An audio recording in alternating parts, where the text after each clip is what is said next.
Recently, I spent an evening sitting near a fire pit in a good friend's backyard with other good friends. As I watched the flames and enjoyed the conversations, I thought about the multitude of people throughout prehistory who must have spent their evenings doing much the same thing.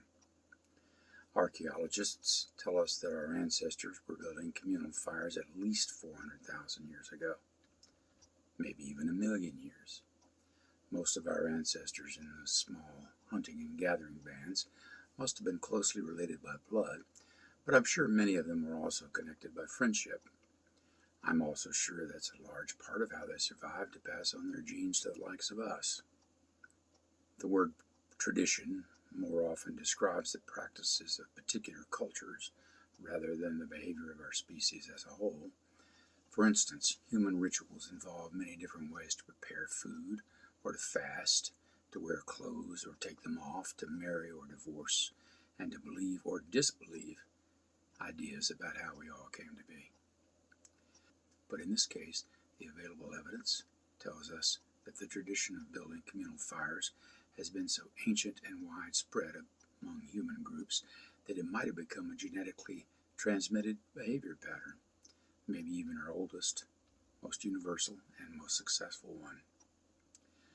When I mentioned what I'd be talking about here tonight, one of my friends near that fire recommended a book published a couple of years ago, The Dawn of Everything, A New History of Humanity. It sounded relevant, so I started reading it on Kindle after I went home that night. I haven't finished reading it yet, but I'm not disappointed so far. Among many other things, the authors discuss two competing views about the essential nature of our species. On one hand, the political philosopher Thomas Hobbes argued in the 17th century that before we invented agriculture and cities and absolute monarchs, our natural state was a war of all against all, and that our lives were solitary, poor, nasty, brutish, and short. Hobbes had much to say about fire, but it was mostly about how threats of eternal fire served to keep our innate cruelty, corruption, and callousness somewhat in check.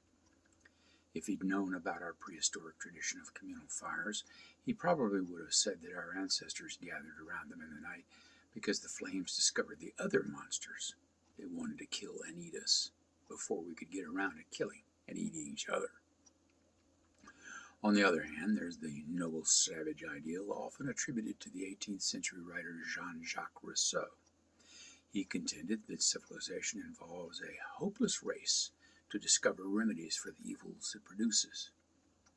He viewed property rights as foremost among those evil products, declaring that the fruits of the earth belong to us all, and the earth itself to nobody.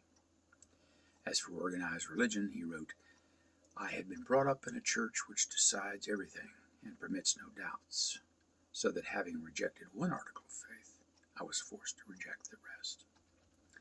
But for all their differences, both Hobbes and Rousseau believed that we're naturally solitary creatures.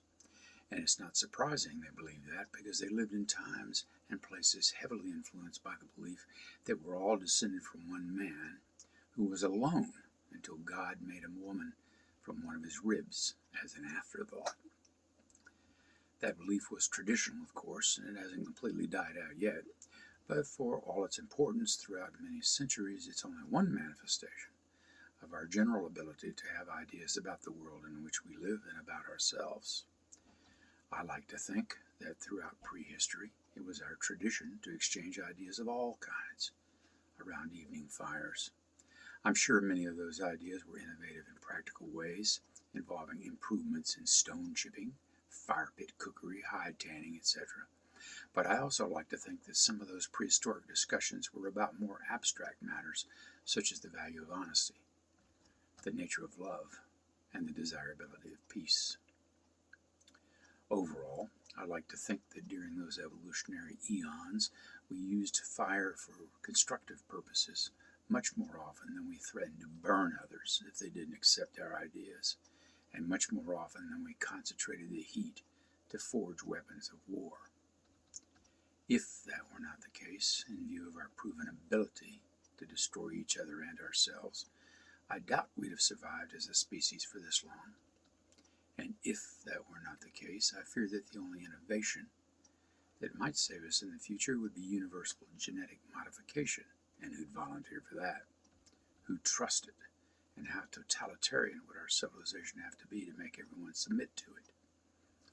Playing God in that way might prove even more destructive and repressive than any collective conviction that some particular religion or anti-religion is the only true one.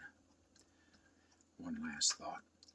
Although there's not much archaeological evidence to support this idea, I suspect that soon after our ancestors learned to build communal fires, they also learned to use them to facilitate inhaling herbal remedies for some of the less pleasant aspects of the human condition. And fire can also aid the processing of some liquids which perform related functions. Not saying I was under the influence of any such substance as I sat with friends around that fire pit.